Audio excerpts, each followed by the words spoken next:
ये 8 लक्षण प्रकट होने लगते हैं जिसके ऊपर प्रभु की कृपा होती है।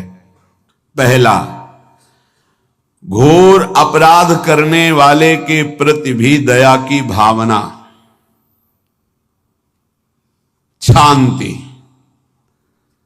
पहला लक्षण है। भाव में भी पहले शांत भाव है। हमारे ऊपर श्री हरिजू की कृपा है, इसकी पहचान ये 8 लक्षण। पहला, शांति, अर्थात घोर अपराधी के प्रति भी गुस्सा ना क्षमा करना, ये हरि की कृपा का लक्षण है।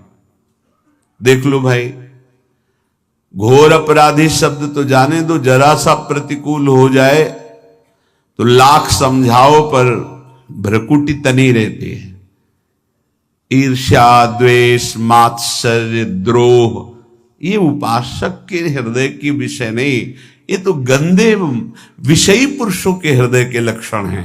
जहां ईर्ष्या है, मात्सर्य है, द्वेष है, द्रोह है, ये कुमति के लक्षण है, ये सुमति के लक्षण नहीं, ये हरि कृपा पात्र के लक्षण नहीं।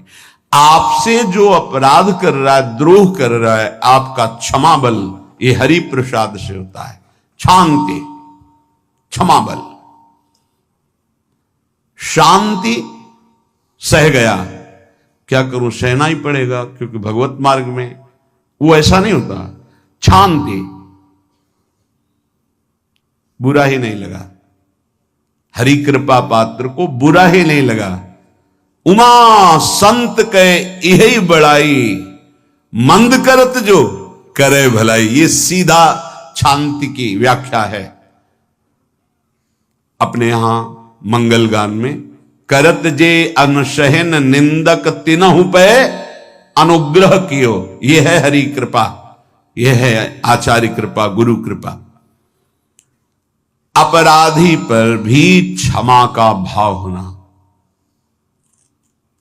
भला ऐसा है, अपराधी पर भी क्षमा का भाव होना, ये हरि कृपा पात्र में ही होगा, अन्य में नहीं। तो अगर अपने हृदय में ऐसा लगे कि ऐसा नहीं है तो हरिजू से प्रार्थना करनी चाहिए कि कृपा करो, मेरे में सामर्थ्य आवे।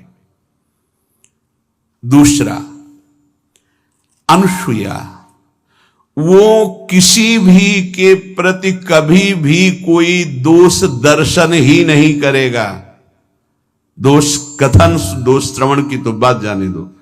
अनुसूया, दूसरों के गुणों में दोष ढूंढना, ये नहीं होता। हरि कृपा पात्र में ये नहीं होता। ये सब भजन के नाश करने वाले, जैसे पहला अपराधी पर क्रोध कर देना, तो माया ने भेजा इसीलिए था कि तुम्हारे साथ व्यवहार ऐसा करे कि तुम क्रोध करो, क्रोध करोगे तुम्हारी ऊर्जा शक्ति नष्ट हो जाएगी, अध्यात्म में जो चलने की थी, और कहीं तुमने संकल्प कर लिया तो भजन शक्ति नष्ट हो जाएगी। तो अगर भजन बल है तो गया, जरूर उसको दंड मिलेगा, पक्का मिलेगा, 100% मिलेगा, लेकिन आप खाली हो गए। ना भजन करने की वृत्ति रहेगी और ना भजन रहेगा, दोनों बात। अनुसूया, किसी के सद्गुणों में दोष देखना, गुणों में दोष ढूंढना, ये हरि कृपा पात्र में नहीं होता। ये बहुत मंगलमयी बातें हैं जिससे हमारा भजन मार्ग पुष्ट होता है। तीसरा, वो बाहर से और भीतर से पवित्र रहता है, हरि कृपा पात्र। शौचाचार का ज्ञान होना चाहिए, वस्त्र आपके पवित्र होने चाहिए, ये बाहरी जल रज आदि के द्वारा बाहरी पवित्रता, और निष्कपटता, निश्चलता, सत्य भाव, ये अंदर की पवित्रता है। अगर कपट है, छल है, असत्य है तो हृदय मलिन रहता है।